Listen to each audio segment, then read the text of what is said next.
Bom dia!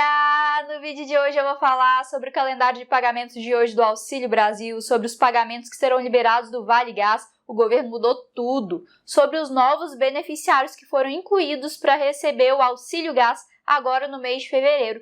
Vou falar também sobre a proposta em discussão no Senado para dobrar o número de beneficiários do Auxílio Gás e ainda reduzir o valor do gás de cozinha e o preço do diesel. E sobre as declarações dadas pelo ministro da Cidadania, João Roma, onde ele falou sobre o auxílio emergencial e sobre o Auxílio Brasil. Também aproveito e te convido a se inscrever aqui no nosso canal, a ativar as notificações no sininho que fica aqui embaixo e a deixar o seu like nesse vídeo para nos dar aquela força para continuarmos trazendo conteúdo relevante para vocês. Então, vamos direto ao que interessa. Eu vou começar falando sobre o Auxílio Brasil. Ao longo de toda essa semana, teremos liberação de pagamento para os beneficiários do Auxílio Brasil. Hoje, dia 16 de fevereiro, teremos a liberação do pagamento das pessoas que têm o NIS terminado em 3.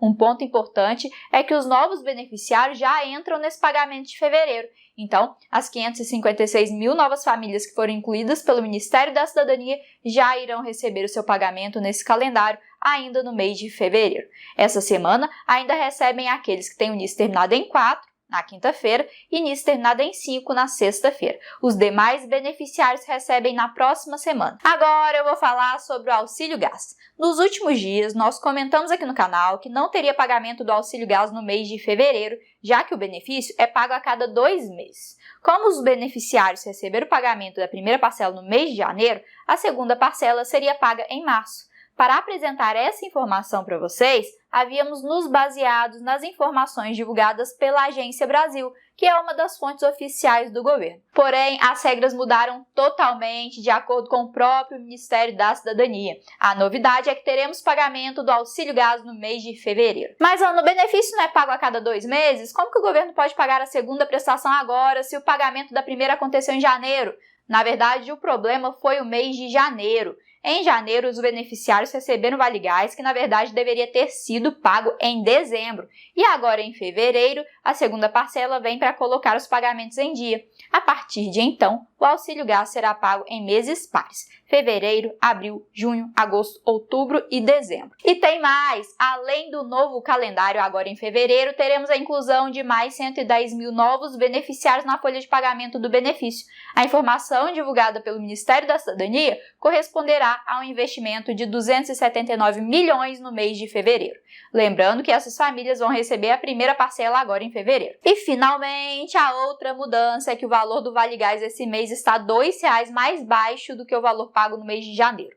É isso mesmo. Em fevereiro, o valor do benefício passou para R$ 50.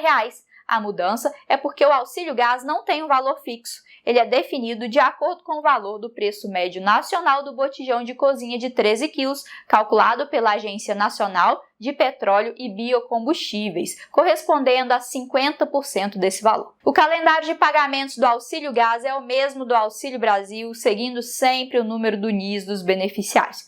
Então, essa semana, o pagamento da parcela de fevereiro começou na segunda-feira, com as pessoas que têm o NIS com final 1.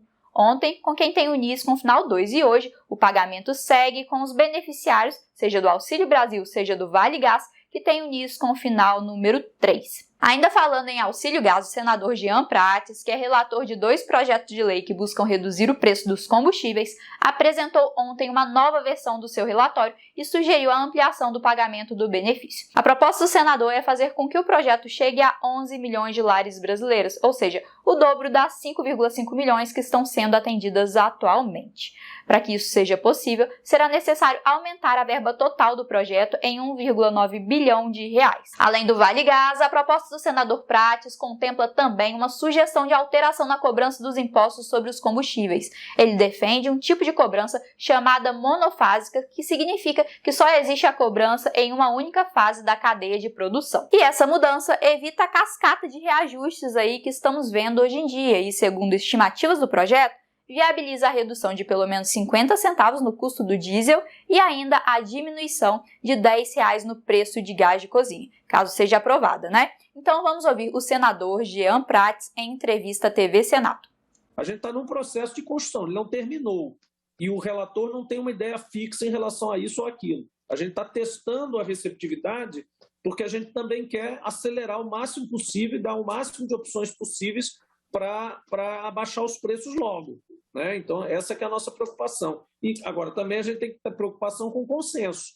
Se a gente colocar coisas duras demais ou coisas de um lado só ou do outro, a gente perde esse equilíbrio que a gente está conseguindo até agora de um relativo consenso em relação a essas ferramentas. Em paralelo, e mais estruturalmente, ao PLP 11, que não pode mandar nos governadores diretamente, e muito especificamente, nós estamos enviando para a PEC da reforma tributária, não a do governo, não outra PEC, estamos já enviando a PEC 110 ao relator Roberto Rocha, umas sugestões de capítulo para aplicar no combustível, né? Que seriam, aí sim, através de PEC, poderia alterar um pouco mais incisivamente a questão do ICMS.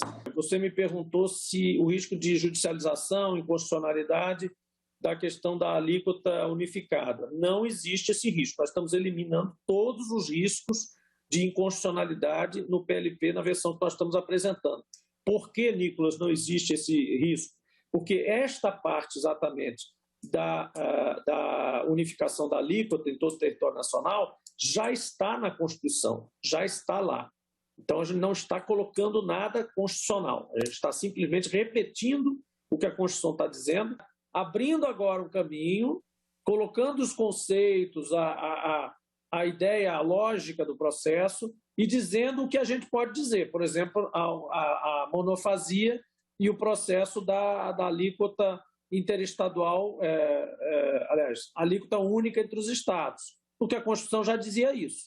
Agora, coisas que a Constituição não diz diretamente, a gente está colocando do ponto de vista de indicação e de autorização para eles fazerem. Continuando, agora eu vou falar sobre uma entrevista dada pelo ministro da Cidadania, João Roma, à Rádio Metrópole. O ministro começou falando sobre os desafios que tem enfrentado durante esse ano em que está à frente da pasta, inclusive sobre os embates com o ministro da Economia, Paulo Guedes. Então, vamos ouvi-lo. Como você bem falou, o Ministério da Cidadania é um dos mais importantes, não é? Esse ministério que cuida da área social do governo. E eu cheguei no ministério, esse final de semana faz um ano que eu fui nomeado. Foi o dia 12 de fevereiro do ano passado, foi o dia que eu fui nomeado, na sexta-feira. E nós estávamos vivendo ali uma volta, né, da intensidade da pandemia. E precisava se reeditar o auxílio emergencial. E o Ministério ficou um ministério muito grande, porque além de toda a área social, tem toda a área de prevenção do uso de drogas, tem o Ministério dos Esportes, também integra o Ministério da Cidadania, a parte de inclusão social produtiva, toda a parte de segurança alimentar e nutricional. Então, são muitas ações dentro do Ministério, mas naquele momento o principal desafio era justamente colocar de pé, e estava em tramitação no Congresso Nacional, uma PEC emergencial que viabilizava uma nova rodada de auxílio emergencial para brasileiros, né, focalizado nas pessoas que estavam basicamente vinculados na economia informal e que estavam impedidos de exercer sua atividade. Muitos desses, inclusive, impedidos de sair de suas casas para ganhar o sustento de suas famílias. E foram muitas batalhas, né, especialmente com a área econômica, de forma muito leal, diga-se de passagem. Tive vários enfrentamentos com o ministro Guedes, mas tudo de maneira muito verdadeira, né? Saiu de mim a expressão que a economia e a área social do governo eram duas faces de uma mesma moeda. Isso me aproximou do ministro Guedes e aí começamos a ter uma conversa buscando viabilizar o que era necessário naquele momento. Então, conseguimos colocar de pé o auxílio emergencial, conseguimos executar o pagamento do auxílio emergencial. Também tratamos com todos os órgãos de controle, porque você lembra que surgiram muitas operações Brasil afora, foram mais de 100 operações da Polícia Federal com órgãos de controle, inclusive com o núcleo da Polícia Federal funcionando dentro do Ministério da Cidadania, porque mesmo nessa situação toda, Mara, ainda existia não só os pagamentos indevidos, mas também grupos organizados para fraudar, não é, os ganhos de brasileiros que estavam necessitando, né? E as pessoas utilizavam, né, da boa-fé das pessoas, capturavam dados, né? Foi muita coisa feita através da conta poupança digital e do Caixa Tem. mas conseguimos colocar de pé o auxílio emergencial, inclusive fomos além de 4 parcelas iniciais previstas para 7 parcelas, que chegou até outubro do ano passado. E, ao mesmo tempo, começamos a tratar da reformulação do Bolsa Família, que foi, sem dúvida nenhuma, o principal assunto, né, pilotado lá no Ministério. A reformulação do Bolsa Família já era uma demanda de alguns anos. O Bolsa Família estava completando 18 anos e tinha algumas questões, alguns paradigmas a serem superados, né, como, por exemplo, a emancipação de brasileiros que estavam há muito tempo no programa e não viam um horizonte de transformar a realidade de vida. Os programas de transferência de renda surgiram logo após a Constituição de 88. Você lembra daquelas iniciativas do governo Fernando Henrique, como o Bolsa Escola, o Vale Gás, depois avançou, no governo Lula transformou-se, né, juntou-se os pacotes e transformou-se no Bolsa Família. Isso ampliou e agora no governo nós conseguimos chegar no número recorde naquele período, a 14 milhões e meio de pessoas, mas precisava reformular justamente para integrar outras coisas e ir além de uma rede de proteção social para se consolidar num programa de transformação social. O programa de transferência de renda, assim como na saúde tem o SUS, que é o Sistema Único de Saúde, no Ministério da Cidadania nós temos o SUAS, que é o Sistema Único de Assistência Social, e da mesma forma funciona de forma tripartite federativa, com a presença do Estado, dos municípios, onde toda essa teia, né, está disponibilizada para o cidadão brasileiro. Todo município do Brasil, você tem lá um CRAS, tem um centro de referência que a população vai lá buscar fazer o seu cadastro social. E hoje nós temos o CAD Único, que é também uma ferramenta, né, muito importante para a transformação social. Com isso nós evoluímos, mas para isso precisava recursos, e mais uma vez foi uma série de embates, né, que o Brasil todo acompanhou, em especial no último semestre do ano passado, né, de agosto a novembro. Foi literalmente uma grande queda de braço. Conseguimos chegar numa equação e, com isso, né, através da PEC dos precatórios, né, abriu-se mais um espaço fiscal que viabilizou o fortalecimento do programa de transferência de renda. Significa dizer, Mário, que esse ano nós temos triplicados os recursos para os mais pobres. O Auxílio Brasil, que é o novo programa de transferência de renda e veio substituir o Bolsa Família, não é apenas uma mudança de ticket. Ele interliga a outras políticas públicas e, com isso, ele muda a sua concepção. Por isso que mudou de nome. O próprio presidente Bolsonaro nem fazia questão de mudar o nome. Eu mesmo propus e insisti, porque a ferramenta é outra. É um outro instrumento para a transformação social dos brasileiros. Por exemplo, no Auxílio Brasil, diferente do programa anterior, se uma pessoa consegue um emprego com carteira assinada, ele não perde o benefício. Diferente do Bolsa Família, que ele perdia o benefício. Portanto, isso deixava a sociedade, de certa forma, dividida, porque as pessoas, às vezes, queriam empregar a pessoa e diziam, a pessoa não quer porque quer ficar no programa social. Na verdade, aquela era a segurança que o cidadão tinha, era a segurança social que ele tinha. E ele não queria abrir mão daquilo. E hoje, ele, se conseguir o emprego, ele permanece com o programa, ainda tem uma bonificação extra de mais de R$200. Essa é uma informação muito importante que a gente está tentando, né, passar adiante, inclusive para que o setor produtivo perceba isso e os cidadãos também, os beneficiários do Bolsa Família. Para além disso, nós conseguimos zerar a fila, que era uma coisa que me incomodava demais. Inclusive o governador do Piauí sempre se referia a isso. Não zera, tem muitas pessoas na fila do Bolsa Família, pessoas que faltam ser contempladas e não avança. Com isso conseguimos zerar o programa. Hoje nós já tínhamos atingido um número recorde de 14 milhões e meio de brasileiros.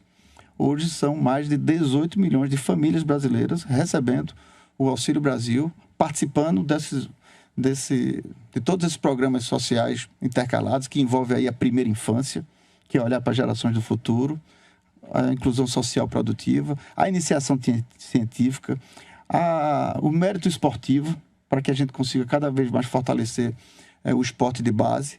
Conseguimos no ano passado, por exemplo, Mário, reeditar os JEBs, Jogos Estudantis Brasileiros, que estavam há 17 anos sem ser realizado. O ano passado conseguimos realizar no Rio de Janeiro com a presença de todos os estados do Brasil, todas as delegações.